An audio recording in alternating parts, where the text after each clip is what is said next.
నమస్తే. Welcome to our channel. ఆంధ్రప్రదేశ్‌లో చూసుకున్నట్లయితే వైసీపీ వాళ్ళందరూ కూడా పోసాని కృష్ణమురళి అరెస్ట్ గురించి, అదే విధంగా బడ్జెట్ గురించి కూడా ప్రభుత్వంపై తీవ్ర విమర్శలు చేస్తున్నారు.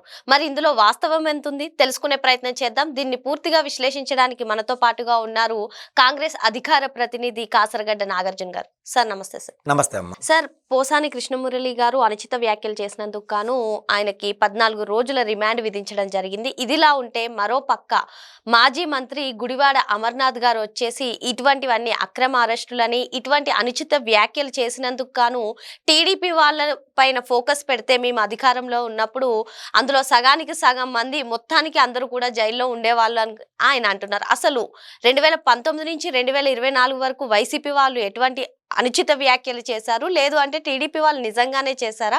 మీ అభిప్రాయం ఏంటి సార్? నిజంగా 2019 టు 24 మధ్య ప్రజలు కానీ, టీడీపీ కానీ, కాంగ్రెస్ కానీ ఇలాంటి వ్యాఖ్యలు చేస్తున్నప్పుడు ఈయన అధికారంలో ఉన్నాడు కదా, మినిస్టర్ కదా, మరి ఏం చేస్తున్నాడు? కోడిగుడ్డు మీద ఏకగలుగుతున్నారా? మరి నిజంగా అంత దారుణంగా మాట్లాడినప్పుడు ఈయన అరెస్ట్ చేయాలి కదా.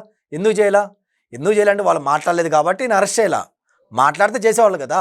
భాషలో కూడా కొన్ని రకాలు ఉంటాయి. నార్మల్గా మనం మాట్లాడేది తెలుగు మంచి భాష. ఒక శృతి మించి వరకు జనాలు యాక్సెప్ట్ చేస్తారు. బిహైండ్ ద శృతి మించితే జనాలు యాక్సెప్ట్ చేయరు. ఇప్పుడు వైసీపీ వాళ్ళు మాట్లాడే మాట బిహైండ్ ద లెవెల్ మాట్లాడుతున్నారు కాబట్టి ప్రజలకు నచ్చకే వీళ్ళకి 11 సీట్లు ఇచ్చారు. ఈ పెద్ద మనిషి అంత ముందు ఏ పార్టీలో ఉన్నాడు? టీడీపీలో ఉండి కూడా వెళ్ళింది.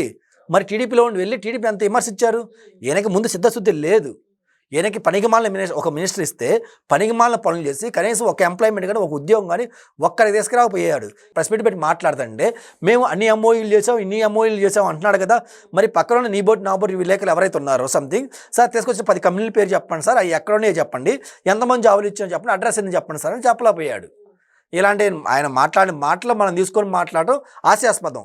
లేదు, పోసాని మాట్లాడిన మాటలు చాలా సమ్మగా చాలా బాగా ఉంటే ఈయన ఈ కుటుంబ సభ్యులు వీళ్ళ భార్య కూర్చొని మంచిగా ఒక మంచి పెద్ద టీవీ పెట్టుకొని, హోమ్ థియేటర్ పెట్టుకొని ఒకటికి 10 సార్లు సినిమా చూపించుకోవచ్చు అండి.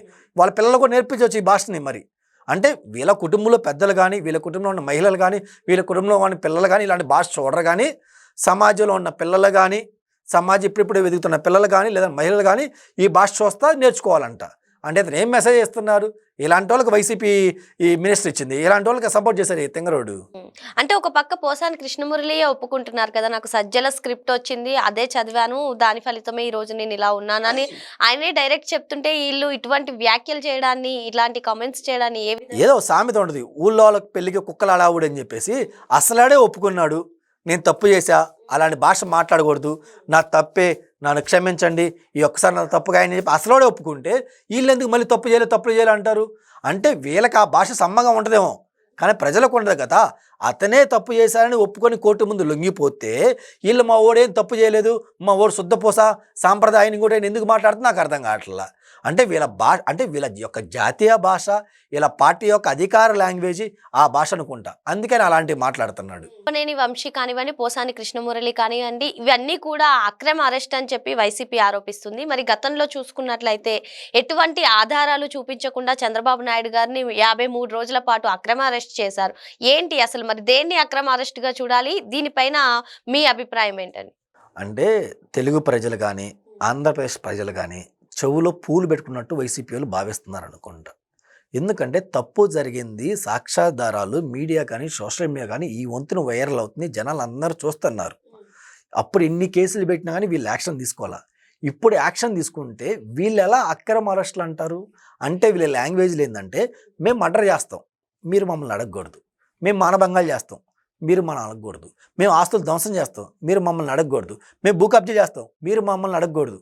అడిగితే కులపరంగా మా కులం మీద దాడి చేస్తున్నారు, లేదంటే మా వర్గం మీద జారీ చేస్తున్నారు, మా మతం మీద జారీ చేస్తున్నారు. ఇవన్నీ కాదంటే అక్రమ అరెస్టులు. తప్పు చేసిన వాళ్ళ మీద యాక్షన్ తీసుకుంటే ఎలా మనం అక్రమ అరెస్ట్ అనగలం? ఎలా అనగలం? అంటే వైసీపీ చూడండి ఎంత ద్వంద్వ వైఖరి ఉండదో. వినేవాళ్ళు ఏపీ ప్రజలైతే, చెప్పేవాళ్ళు వైసీపీ వాళ్ళు అన్నారంట. సో ఆ వంతుని వీళ్ళు చెవులో పూలు పెట్టే విధంగా వీళ్ళు మాట్లాడుతున్నారు. ఒరే, పోసాన్ని అరెస్ట్ చేశారు, పోసానే ఒప్పుకున్నాడు, అరే బూతులు ఎంత బాగా తిట్టారు ఏందని ఈరోజు మీరు సోషల్ మీడియా కొడితే వీడియో ఎంత వైరల్ అవుతుందో చూస్తున్నారు. మరి ఎలా అక్రమ అరెస్ట్ అంటారు? తప్పు చేసినప్పుడు మీరు ఎందుకు కొంగుగా వస్తున్నారు? ఎందుకంటే దగ్గరుండి తప్పు చేయించారు. పోసానికి అరెస్ట్ అయ్యి అతను మీరు సపోర్ట్ చేయకపోతే రేపొద్దున మీ పేర్లు చెబుతారని భయంతో మీరు అక్రమ అరెస్ట్ అంటున్నారు. కానీ నీతిగా నిజైతే గుండెల మీద చేసుకొని వైసీపీ నాయకులు కానీ కార్యకర్తలు కానీ సోదరులు కానీ గుండెల మీద చేసుకొని మీ యొక్క ఫ్యామిలీ మెంబర్తో టీవీలో ఆ వీడియోలు ప్లే చేసి చూడగలరు. ఈరోజు చూడలేరు. అంటే మీరు ఒప్పుకుంటున్నారు కదా, మరి ఒప్పుకుంటే ఎలా అక్రమ అరెస్ట్ అంటారు? ఇంకా ఇది లేట్ అరెస్ట్ అంటాం. కాంగ్రెస్ పార్టీ తరఫున ఇది లేట్ అరెస్టు, ఎప్పుడో బొక్కలేయాలి. ఇంత లేట్ చేసి మేమేంటి సార్, మేమేంటి మేడం? ఆఖరికి జడ్జి గారు అంటున్నారు మీరు కేసులు పెడుతున్నారు, జైల్లో పెడుతున్నారు, ఎందుకు ఒక కేసు ఫుల్ ఫ్లెడ్జ్గా మీరు కంప్లీట్ చేయలేకపోతున్నారు, సాక్ష్యాధారాలతో ఎందుకు శిక్ష పడేలా చేయబోతున్నారు, ఎందుకు ఇంత టైం తీసుకున్నాం అని చెప్పి కోర్టే అంటుంది కదా. అంటే పోలీసులు ప్రాపర్ యాక్షన్ తీసుకొని కేసు పెట్టడం ఒకటే కాదు, శిక్ష పడేలా కూడా చేయాలి. మనం ఈ కేసులే కాకుండా మనం చూసాం సోషల్ మీడియాలో ఎవరైతే అసభ్యకర పోస్టులు పెట్టారో కార్యకర్తలు, వైసీపీ కార్యకర్తలను కూడా అరెస్ట్ చేయడమే జరిగింది. ఇక్కడ వైసీపీ అని కాదండి, సోషల్ మీడియాలో ఎవరైనా సరే అసభ్యకర పోస్టులు పెడితే అందరినీ కూడా అరెస్టులు చేయడం జరిగింది. అప్పుడు కూడా అసలు వాళ్ళు సోషల్ యాక్టివిస్టులు మాత్రమే, మామూలుగానే వాళ్ళు పోస్ట్ చేసినా కూడా అక్రమ అరెస్టులు చేశారంటూ వైసీపీ ఆరోపించింది. అసలు ఏంటి, అసలు వైసీపీ వ్యూహం ఏంటి? ఒకటి ఉంటుంది మేడం, దేశ భాషలందు తెలుగు లెస్స అంటారు. అలాంటి పవిత్రమైన భాషగా ఉన్న ఇండియాలో ఉన్న భాషలన్నీ మనం చెక్ చేసుకుంటాం కాబట్టి మన భాషకి మనం ఫస్ట్ ర్యాంక్ ఇచ్చుకుంటాం. అలాంటి తెలుగు భాష అంటారు.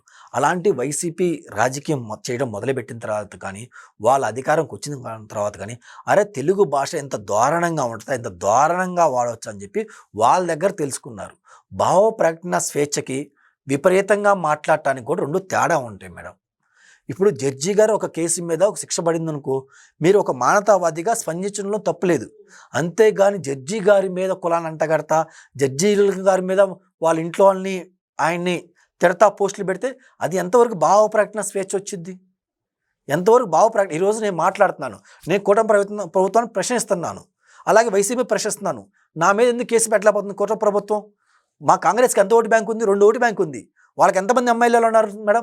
160 మంది పైగా ఎమ్మెల్యేలు ఉన్నారు. నేను ఈ వంతు క్వశ్చన్ చేస్తున్నా కాంగ్రెస్ పార్టీ తరఫున, నన్ను ఎందుకు ఈరోజు జైల్లో పెట్టలేకపోతున్నారు, నన్ను ఎందుకు కేసు పెట్టలేకపోతున్నారు అంటే, నేను మాట్లాడే మాట ఒళ్ళు దగ్గర పెట్టుకొని స్పష్టంగా క్లారిటీగా సభ్య సమాజం హర్షించదగే విధంగా నేను మాట్లాడుతున్నాను, నేను క్వశ్చన్ చేస్తున్నాను, నేను పోరాడుతున్నాను. అలా మాట్లాడితే ఎవరికి తప్పులేదు, ఎవరు ఏలైతే చూపించరు. నా మీద కేసులు పెడితే కూటమి ప్రభుత్వం దాన్ని కక్షాదించే చర్య అంటారు. ఇలా తిట్టినోడి మీద కేసు పెడితే అది కక్షాదించే చర్య ఎలా అయింది? కానీ వైసీపీ వాళ్ళు రాజకీయం చేస్తున్నారు, ఏం చేస్తున్నారో వాళ్ళకి అర్థం కావాలి. ఇంతవరకు వాళ్ళకి అరే మన పార్టీ పరిస్థితి ఏంది, మనం ఏం చేస్తున్నాం, అసలు మనం రాజకీయం చేస్తున్నావా, ఇంకో తరం చేస్తున్నావా అని చెప్పి వాళ్ళు క్వశ్చన్ చేసుకోవాలి మేడం. మరి అక్రమ అరెస్టుకు మామూలు అరెస్టుకు తేడా చెప్పారు సార్. Thank you sir.